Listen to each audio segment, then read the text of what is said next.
अस्सलामुअलैकुम। 9 केमिस्ट्री की क्लास में मैं आपको खुशामदीद कहता हूँ। आज हम 9 केमिस्ट्री का मॉडल पेपर 2023 डिस्कस करेंगे, जो कि 20, 40 और 40 की बुनियाद पे बनाया गया है। 20% हमारे पास एमसीक्यूज़ हैं जो कि 12 नंबर के होंगे। इसके बाद सेक्शन बी शॉर्ट क्वेश्चन है 40%, जो कि हमारे पास 24 मार्क्स का है और इसमें 12 में से 8 सवाल हमें अटैम्प्ट करने हैं और हर सवाल के नंबर 3 हैं। इसके बाद हमारे पास सेक्शन सी है और सेक्शन सी भी 24 मार्क्स का ही है, जिसके अंदर हमें 6 में से 4 सवाल अटैम्प्ट करने हैं और हर सवाल 6 मार्क्स का है। तो स्टार्ट करते हैं। First question is what are isotopes. Isotopes क्या हैं और दिए गए एलिमेंट्स के अंदर नंबर ऑफ प्रोटॉन्स और न्यूट्रॉन बताएं। So first of all, isotopes atom of same elements. Same elements के वो एटम जिनका एटॉमिक नंबर तो सेम हो बट मास नंबर यानी नंबर ऑफ न्यूट्रॉन चेंज हो, आइसोटॉप कहलाते हैं। अब कार्बन का एक एलिमेंट हमें दिया गया है जिसके अंदर हमें प्रोटॉन और न्यूट्रॉन बताने हैं। तो ये जो 6 है ये एटॉमिक नंबर वही नंबर ऑफ प्रोटॉन होता है, तो इसके प्रोटॉन 6 हो जाएंगे।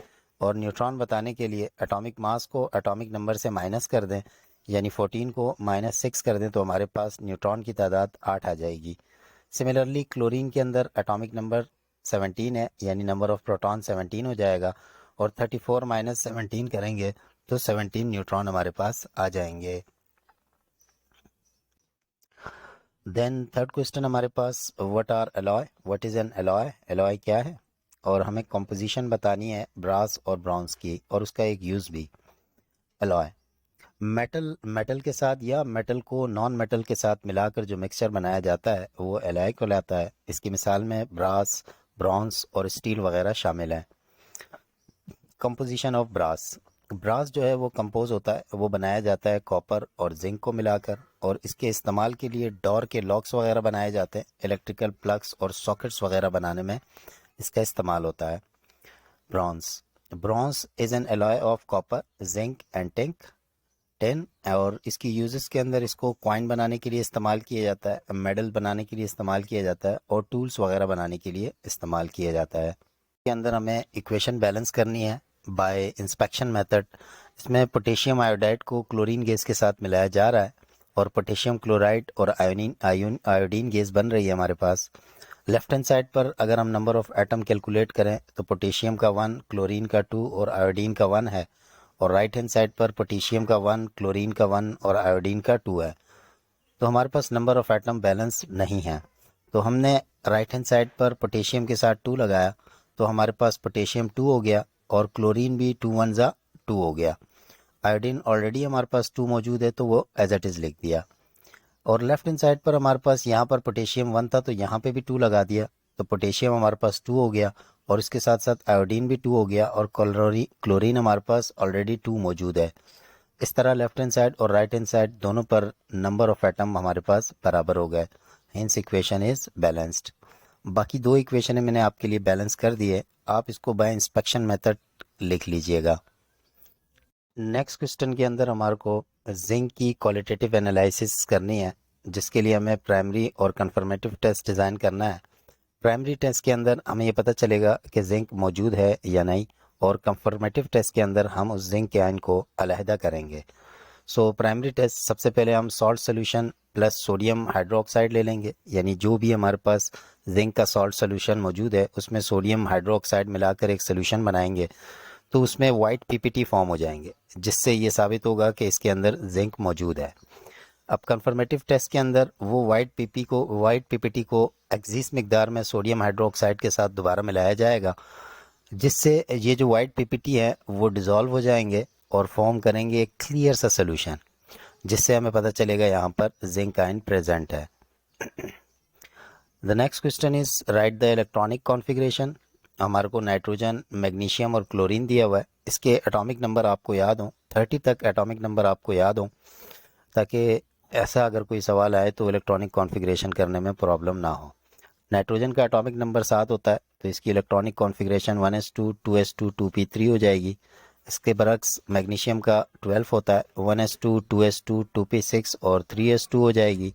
और क्लोरीन का 17 होता है तो 1s2 2s2 2p6 3s2 यहाँ तक 12 जो कि ऊपर मैग्नीशियम की थी और 3p5, इसको मिलाकर ये 17 कंप्लीट हो जाएगी। द नेक्स्ट क्वेश्चन हमारे पास जो है बॉयल्स लॉ से रिलेटेड है, सॉरी चार्ल्स लॉ से रिलेटेड है। और इसमें 600 ml सैंपल एक गैस का हमें दिया गया है, यानी वॉल्यूम हमारे को 600 ml दिया गया है और उसको गर्म किया गया है 27 सेंटीग्रेड से 77 सेंटीग्रेड पर एक कांस्टेंट प्रेशर पर। उसका फाइनल वॉल्यूम हमें बताना है।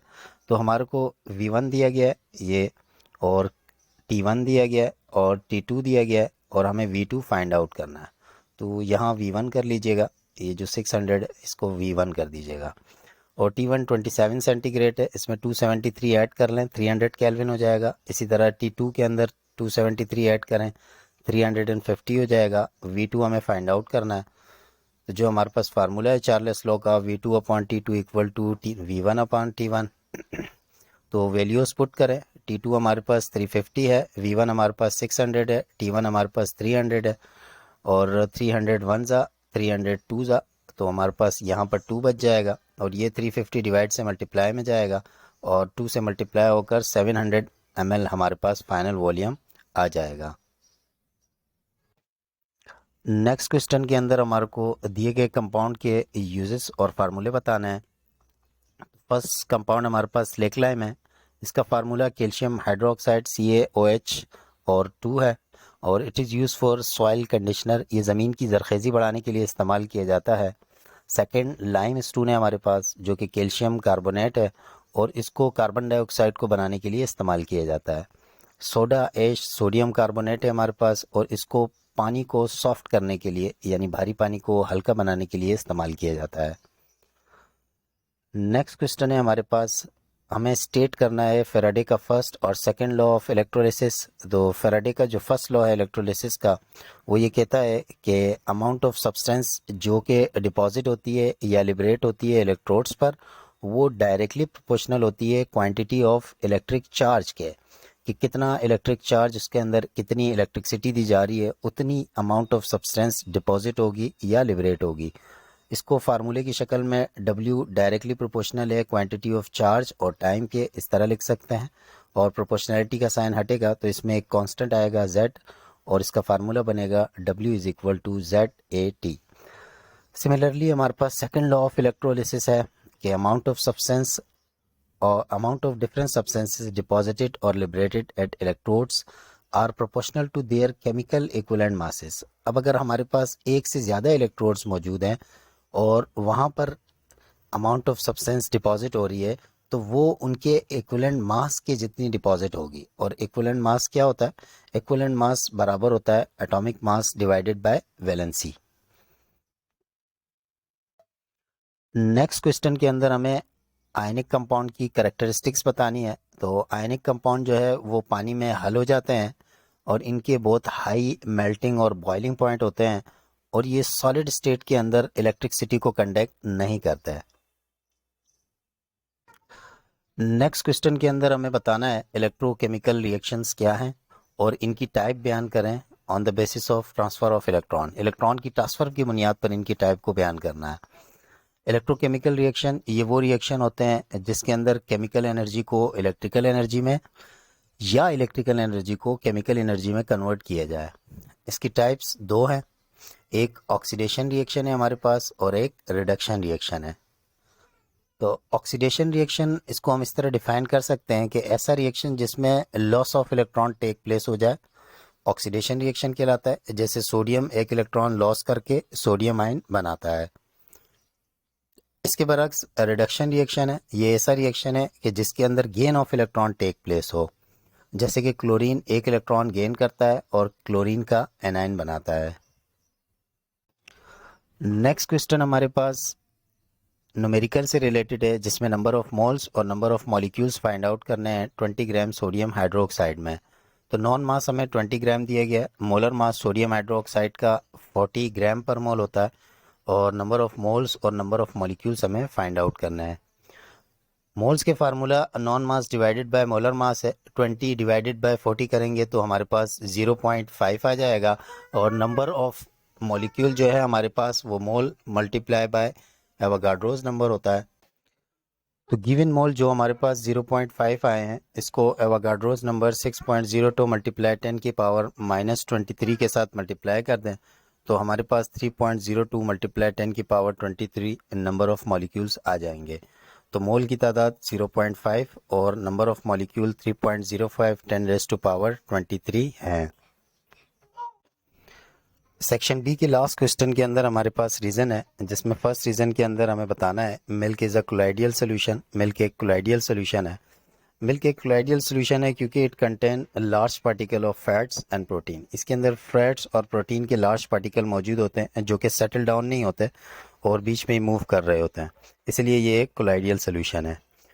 गैसेस डिफ्यूज़ मोर रैपिडली। गैस बहुत तेज़ी से डिफ्यूज़ होती हैं। क्यों? क्योंकि इनके दरमियान जो स्पेसिस होती हैं वो बहुत ज़्यादा होती हैं, लार्ज स्पेस होता है इनके दरमियान, और लार्ज स्पेस होने की वजह से ये मूव तेज़ी से करते हैं, जिससे इनकी हाई काइनेटिक एनर्जी होती है, इसलिए ये डिफ्यूज़ फास्टर होती हैं।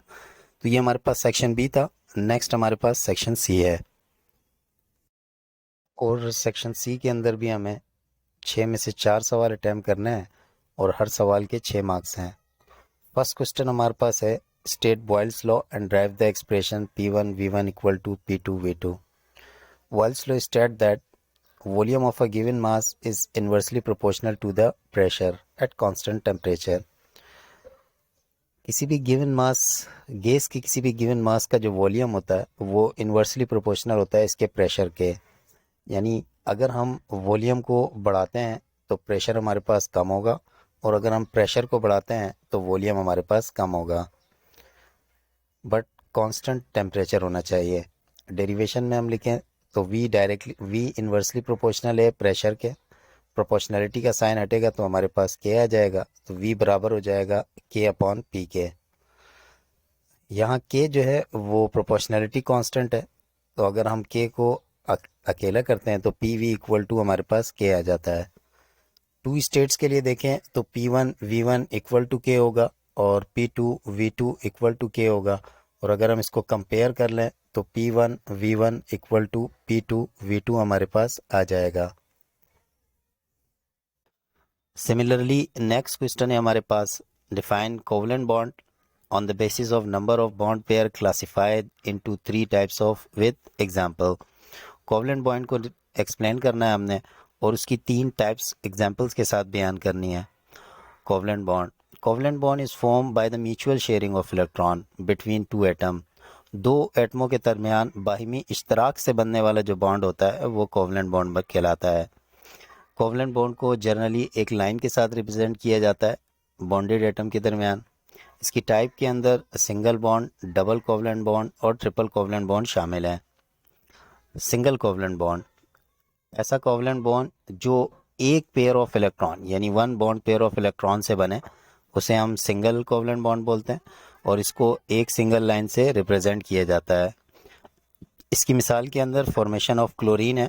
क्लोरीन को अपना ऑक्टेट कंप्लीट करने के लिए एक इलेक्ट्रॉन की ज़रूरत होती है, तो क्लोरीन जब क्लोरीन के ही एटम के साथ मिलता है तो क्लोरीन का मॉलिक्यूल बनाता है।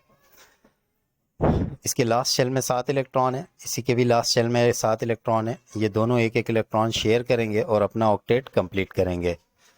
इसी तरह डबल कोवलेंट बॉन्ड तब बनता है जब 2 इलेक्ट्रॉन पेयर को आपस में शेयर किया जाए। इसे डबल लाइन से रिप्रेजेंट किया जाता है, और इसकी मिसाल में ऑक्सीजन गैस है। ऑक्सीजन ग्रुप 6A से ताल्लुक़ रखती है और इसको अपना ऑक्टेट कंप्लीट करने के लिए 2 इलेक्ट्रॉनों की ज़रूरत होती है।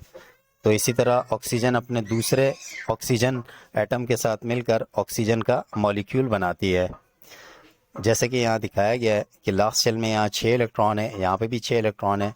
ये दोनों अपने 2 जो इलेक्ट्रॉन है इनके पेयर को यहाँ पर शेयर कर लेंगे। थर्ड हमारे पास ट्रिपल कोवलेंट बॉन्ड है जो कि 3 बॉन्ड पेयर को शेयर करने से बनता है, और इसे 3 लाइन से हम रिप्रेजेंट करते हैं। और इसकी मिसाल में नाइट्रोजन मॉलिक्यूल है जो कि ग्रुप 5A से ताल्लुक़ रखता है, और नाइट्रोजन मॉलिक्यूल बनने के लिए नाइट्रोजन अपने 3 इलेक्ट्रॉन को शेयर करता है। इसका एटॉमिक नंबर 7 होता है और इसके लास्ट शेल के अंदर 5 इलेक्ट्रॉन होते हैं। तो 3 एक साइड ये, 3 एक साइड ये, तीनों आपस में शेयर करके ट्रिपल कोवलेंट बॉन्ड बना लेते हैं। नेक्स्ट क्वेश्चन के अंदर हमें long form of periodic table discuss करना है। मॉडर्न पीरियोडिक टेबल या long form of periodic table 1930 में मोज़ले ने डिस्कवर्ड किया कि एटॉमिक नंबर जो है वो बेसिक प्रॉपर्टी है किसी एटम की, और उन्होंने मॉडर्न पीरियोडिक टेबल दिया। Modern periodic table states that physical and chemical properties of element are the periodic function of their atomic numbers. Elements की फिजिकल और केमिकल प्रॉपर्टीज पीरियोडिक फंक्शन है इनके एटॉमिक नंबर्स की, ना कि एटॉमिक वेट की। Periods in periodic table, 7 horizontal lines होती है पीरियोडिक टेबल्स के अंदर, जिन्हें हम पीरियड्स कहते हैं। इसमें फर्स्ट पीरियड सबसे शॉर्टेस्ट पीरियड है, और ये पीरियड के अंदर सिर्फ 2 एलिमेंट इंक्लूड होते हैं, हाइड्रोजन और हीलियम, और ये के शेल फिल करते हैं। सेकंड और थर्ड पीरियड शॉर्ट पीरियड कहलाते हैं, और इन पीरियड्स के अंदर 8 एलिमेंट्स मौजूद होते हैं, और इस पीरियड्स के अंदर एल और एम शेल फिल किया जाता है। सेकेंड पीरियड के अंदर lithium, beryllium, boron, carbon, nitrogen, oxygen, fluorine और नियॉन शामिल होते हैं, जबकि थर्ड पीरियड के अंदर sodium, magnesium, aluminium, silicon, phosphorus, sulphur, chlorine और एरागॉन शामिल होते हैं। इसी तरह फोर्थ और फिफ्थ पीरियड, जिसे हम लॉन्ग पीरियड कहते हैं, इसमें हर पीरियड में 18 एलिमेंट्स इंक्लूड होते हैं, और इस पीरियड्स के अंदर एम और एन शेल को फिल किया जाता है। फोर्थ पीरियड पोटेशियम से स्टार्ट होता है और क्रिप्टॉन पर एंड होता है। इसके बरक्स फिफ्थ पीरियड रुबीडियम से स्टार्ट होता है और जेनॉन पर बंद होता है। सिक्स पीरियड, जो कि लॉन्गेस्ट पीरियड कहलाता है, इस पीरियड्स के अंदर 32 एलिमेंट्स होते हैं, और 14 एलिमेंट्स जो कि बॉटम के अंदर मौजूद होते हैं, और वो लेंथेनाइट से स्टार्ट होते हैं, इसीलिए उनको लेंथेनाइट्स कहते हैं। इसके बरअक्स सिक्स पीरियड सीजियम से शुरू होता है और रेडॉन के ऊपर ख़त्म होता है। सेवन पीरियड को इनकम्प्लीट पीरियड कहा जाता है। ये पीरियड फ्रांसियम से स्टार्ट होता है और ये पीरियड इनकम्प्लीट समझा जाता है। इस पीरियड में भी एक 14 की सीरीज़ होती है जो कि एक्टिनम से शुरू होती है, और उन्हें हम एक्टिनाइट कहते हैं। नेक्स्ट क्वेश्चन के अंदर हमारे पास what are crystalline and solid amorphous solid and write any 4 difference between them. Crystalline और एमरफियस सॉलिड क्या है, इनके दरमियान 4 फ़र्क करने हैं हमने। Crystalline solid, the solids in which molecule are arrange in a definite 3 dimensional geometrical pattern. वो सॉलिड्स जिनके अंदर एक ख़ास पैटर्न से मॉलिक्यूल अरेंज्ड हो, क्रिस्टलिन सॉलिड कहलाते हैं। इनकी प्रॉपर्टी में इनके दरमियान इक्वल मॉलिक्यूलर फोर्सेस होती है, और इसकी मिसाल में सोडियम क्लोराइड और डायमंड वगैरह शामिल हैं। इसके बरक्स हमारे पास अमरफियस सॉलिड जो होते हैं, इसके अंदर मॉलिक्यूल एक ख़ास पैटर्न के अंदर अरेंज नहीं होते, और इनके दरमियान इक्वल मॉलिक्यूलर फोर्सेस भी नहीं होती। जैसे कि यहाँ पिक्चर के अंदर है इनकी अरेंजमेंट। एग्जाम्पल के अंदर इसमें प्लास्टिक, रबर और गिलास वगैरह शामिल हैं। इनके दरमियान डिफरेंस देखते हैं। क्रिस्टलिन सॉलिड, इनकी अरेंजमेंट रेगुलर होती है और अमरफियस की इर्रेगुलर होती है। यहाँ ये सेट कर दीजिएगा, इर्रेगुलर कर लीजिएगा। इनके शार्प मेल्टिंग पॉइंट होते हैं, यानी फिक्स ख़ास पॉइंट के ऊपर ये मेल्ट होते हैं। इनके ख़ास या फिक्स या शार्प मेल्टिंग पॉइंट नहीं होते। ये एन आइसोट्रॉपिक होते हैं और ये आइसोट्रॉपिक होते हैं। एन आइसोट्रॉपिक से मीन्स हर डायरेक्शन के अंदर इनकी सेम प्रॉपर्टीज़ नहीं होती। इसके बरक्स यहाँ हर डायरेक्शन के अंदर सेम प्रॉपर्टीज़ होती है। दे आर सिमेट्रिकल और दे आर अनसिमेट्रिकल या एसिमेट्रिकल। ये सिमेट्रिकल होते हैं, यानी अगर इनको बीच से काटा जाए तो ये यहाँ और यहाँ सेम होते हैं। इसके बरक्स इनको अगर बीच से काटा जाए ये आसिमेट्रिकल होते हैं। सेकंड क्वेश्चन के अंदर हमारे पास करीजन है, और करीजन से मेटल को बचाने के मेथड्स लिखने हैं। करीजन, metal react with oxygen in the presence of moisture and can form harmful metal oxide. This metal oxide layer are porous and explore metal for further reaction with oxygen to form harmful metal oxide. It is called corrosion of metal. कोई भी metal oxygen की मौजूदगी में नमी के साथ मिलकर metal oxides बनाता है। ये मेटल ऑक्साइड मसामदार होते हैं, सुराख जैसे होते हैं, और फर्दर मेटल ऑक्साइड बनाकर उस मेटल सरफेस को ख़राब करते हैं। ये प्रोसेस करीजन ऑफ मेटल कहलाता है। प्रिवेंशन फ्रॉम करीजन, करीजन से बचाओ। The first one is alloying. Alloying करके, जैसे ऊपर आ गया था कि अगर मेटल को मेटल या नॉन मेटल के साथ मिला दिया जाए तो ये प्रोसेस एलॉइंग कहलाता है, और ये प्रोसेस रस्टिंग से बचाने में भी यूज़फुल है। Formation of alloy prevent the metal from corrosion by reducing its ability of oxidation. Loss of electron की एबिलिटी को कम कर देता है, जिससे कोरिजन होने का जो प्रोसेस है वो बहुत स्लो हो जाता है। मेटेलिक कोटिंग,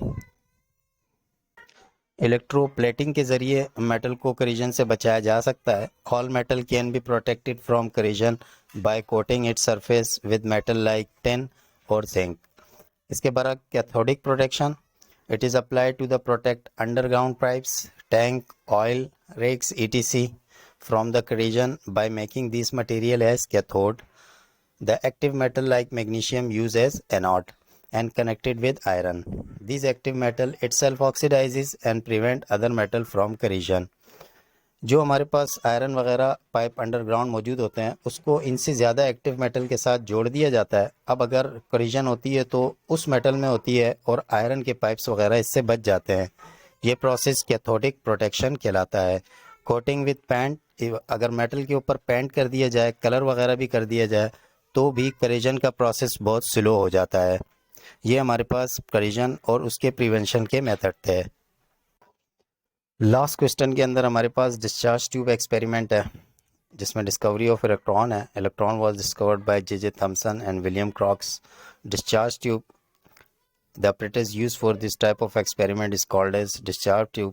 और इसकी जो कंस्ट्रक्शन है, ये एक गिलास ट्यूब है जो कि फिटेड है दो मेटल इलेक्ट्रोड्स के साथ, एक ये है एक ये है, और ये कनेक्टेड है हाई वोल्टेज सोर्स यानी बैटरी के साथ, और एक वैक्यूम पम्प जो कि ये है।